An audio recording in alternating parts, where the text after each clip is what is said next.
उत्तर प्रदेश के मुरादाबाद में थाना सिविल लाइन क्षेत्र में एक घर के आगे धरने पर बैठी नेहा नाम की महिला ने डायल 112 पर कॉल कर पुलिस को सूचना दी कि उसका पति मनीष घर में घुसने नहीं दे रहा है। सूचना पर मौके पर पहुंची पुलिस ने जब महिला के पति मनीष से जानकारी ली तो मनीष ने बताया कि उसकी शादी सोशल मीडिया के जरिए नेहा से हुई थी। शादी के बाद नेहा खुद अपनी मर्जी से उसे पुलिस के माध्यम से छोड़कर गई थी। अब नेहा के लिए उसके घर में कोई जगह नहीं है। अपने सामान के साथ अपने ही पति के घर के आगे बैठी नेहा का आरोप है कि अब उसका ही पति मनीष उसे घर के अंदर नहीं आने दे रहा है, जबकि उसकी शादी 2017 में शादी.com के माध्यम से मनीष से हुई थी। उसकी एक बेटी भी है। नेहा का आरोप है कि उसके पति मनीष का एक दूसरी महिला से संबंध है। इसी के चलते वो अपने माता पिता के साथ अपने मायके चली गई थी। बीच में कोविड-19 के चलते वो अपने ससुराल नहीं आ पाई। नेहा के मुताबिक उसकी अपने पति मनीष से अक्सर फोन पर बात होती थी, लेकिन बार बार बुलाने के बाद भी जब मनीष उसे लेने नहीं आया तो वह खुद ही अलीगढ़ अपने मायके से मुरादाबाद आ गई। लेकिन अब उसका पति उसे घर के अंदर आने नहीं दे रहा है। पुलिस भी बुलाई है लेकिन वो भी मदद नहीं कर पा रही है। वहीं दूसरी ओर महिला हेल्पलाइन 181 पर दोनों बच्चों को बुलाकर वार्ता कराने की कोशिश की गई, लेकिन नेहा का पक्ष वहां नहीं पहुंचा, जबकि मनीष अपने माता पिता के साथ वहां पहुंच गए और काफी देर तक नेहा का इंतजार करके वापस लौट गए।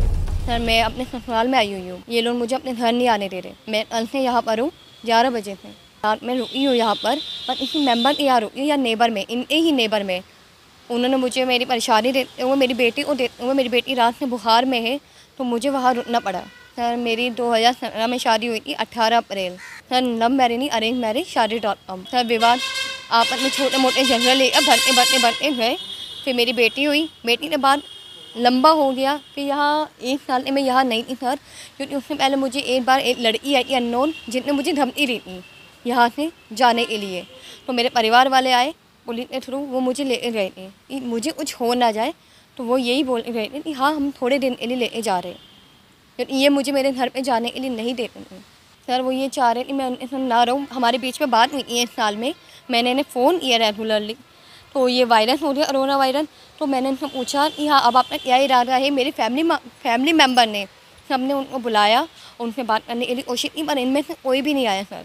सबने नंबर रिजेक्ट पे डाल दिया। फिर वायरस की वजह से इन्होंने बोला मैं आऊँगा, ये टालते रहे लंबा, ये नहीं आए सर लेने। इन्होंने मुझे पागल बनाते रहे। फिर सर 3-4 महीने पहले इन्होंने मेरा नंबर रिजेक्ट पे डाल दिया। सर, मैं तो आना ही चाहती थी, मेरी बच्ची पैदा की है मैंने। सर, मैं अपनी बेटी का भविष्य बनाना चाहती हूँ और अभी भी मैं आना चाहती हूँ। ये लोग मुझे आने के लिए मना कर रहे हैं सर। ये बोल रहे नहीं, आपका कोई अधिकार नहीं है, आप कोर्ट में जाइए, कोर्ट में गवाही दीजिए। सर, मैं इतनी छोटी बच्ची थी, कोर्ट में नहीं जा सकती। सर, मेरी तरफ से कोई कार्रवाई नहीं है, इनकी तरफ से कार्रवाई चाहते हैं ये, पर मेरी तरफ से कोई नहीं। वो मेरी वाइफ है और प्रकरण ये है कि सर 1.25 साल पहले वो चली गई थी अपनी मर्जी से, पुलिस के द्वारा गई थी, पुलिस को झूठी कंप्लेन करके गई थी। उसकी जांच करवाई गई, वो गलत पाई गई कंप्लेंट्स, और उसमें ये कही कि मारपीट करी गई। पुलिस द्वारा पूछा गया, जांच हुई तो पुलिस द्वारा हमारे पास रिपोर्ट भी आई लिखकर RTI एक्ट से कि मारपीट नहीं की गई थी और उसके एवज में चली गई। ये तो उसके ऐसे नए से नए बहाने होते हैं हमेशा निकलने के लिए। कभी कुछ बहाने लगाती थी, कभी कुछ कंप्लेन वो ब्लेम करती थी, बहाने नहीं ब्लेम करती थी। कभी हमें कुछ खाने में मिला के देती थी। तो इस एवज में हमने इसके लिए किचन में कैमरे लगवाए, जो झूठ बोलती थी लॉबी में कैमरे लगवाए, अपने कमरे में रिकॉर्डिंग्स लगवाई, वॉइस रिकॉर्डिंग्स लगवाई। इन सब से इनको आपत्ति थी। इनके परिवार वाले मुझसे झूठ पे झूठ बोलते गए। इनके परिवार वालों ने मेरे पे हमले भी किए, तब इनको कोई जवाब नहीं मिला। हमेशा यही कहते गए कि मेरे लिए तो मेरा मर्द एक मेरा जीजा ही है। और फिर मैं बहुत परेशान रहने लगा। मैं कहा क्यों इसको ऐसा होता है, क्यों कहती है।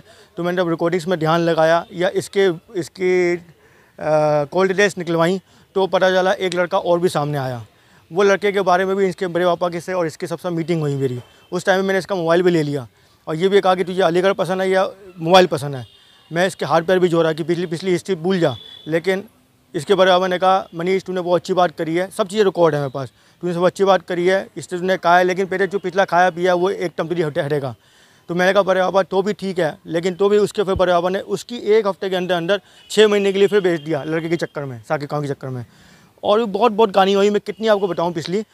दूसरी बात फिर जब ये चले गई, जाने के बाद फिर इसने मुझे फिर फ़ोन करके धमकाया कि आप बड़े पापा के यहाँ के बात करो। तो मैं कहा मैं क्यों आऊँ तेरे बड़े पापा के यहाँ, तेरे बड़े पापा के यहाँ मेरे हमले होते हैं, तेरे 4 बदमाश है, तेरे जीजा आगे मेरे को हमले करते हैं, तुम्हारे तेरे सामने करते हैं।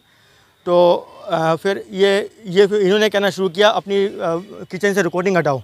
किचन से रिकॉर्डिंग क्यों हटाओ? क्योंकि इनके यहाँ सब कुछ खिला पिला की हिस्ट्री मारी गई है, सबके साथ सबको खिला पिला के मारा गया है, ये हिस्ट्री रही है इनके यहाँ। ये जीवनसाथी.com के द्वारा शादी हुई थी और इमीडिएट शादी हो गई थी। मैंने ये भी कहा कि मैंने तेरे अलीगढ़ में तेरी इंक्वायरी नहीं करी, तेरे को बहुत अच्छा परिवार मिल गया, अब सही हो जा, तेरे पिछली क्या है हम भूलना देखना भी नहीं चाहते, मैं जानना चाहता हूँ। लेकिन इसकी हरकतें, इसके कर्म ऐसे थे कि मेरे को सब कुछ इंक्वायरी निकलवानी पड़ी। ना कुछ नहीं, नहीं अफेयर है। मेरा प्रेम प्रसंग नहीं था, मतलब मेरा नहीं था। मेरा मतलब कि मेरा इसके साथ प्यार का लव मैरिज नहीं थी, अरेंज थी। इसका प्रेम प्रसंग का साकिब, ये हम नहीं कह सकते। लालच भी हो सकता है, प्रेम प्रसंग भी हो सकता है, क्योंकि इसने ये भी कहा कि मैंने मकान देख के शादी करी है।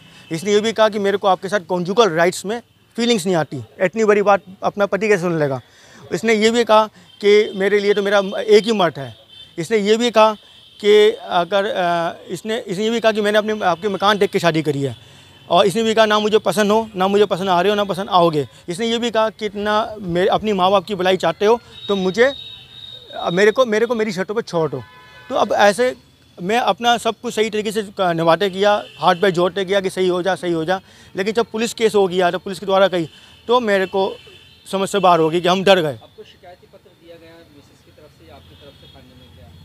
शिकायती पत्र 1.25 साल पहले इन्होंने दिया था थाने में, और ओरली भी कहा था कि मैं सर जो भी कुछ चाहता हूँ न्यायालय के थ्रू जाता हूँ, क्योंकि न्यायालय में किस को कहाँ का क्या समझाते रहूँगा। मेरे पास इतनी बड़ी फाइल है सर। मैं इनके 70 क्वेश्चन भी लिखे हाई कोर्ट के द्वारा, इन्होंने कोई एक्सेप्ट नहीं करा। इन्होंने वो नोटिस एक्सेप्ट ही नहीं किया। इन्होंने पुलिस के सामने भी कहा, मेरे घर के सामने बैठकर। हाँ, मैं करूँगा। और मेरे को ये भी आशंका है, मुझे आशंका नहीं है, कन्फर्म है कि ये लोग अपने बेटी को शिकार करा रहे हैं आत्महत्या करने के लिए, अपने चोट डालने के लिए, जिससे कि हमें कुछ बड़ा मुकदमा करें और कुछ मुकदमे को चेंज करें। कि ये सोच रहे हैं कि इतना अब इनको फंसाएं।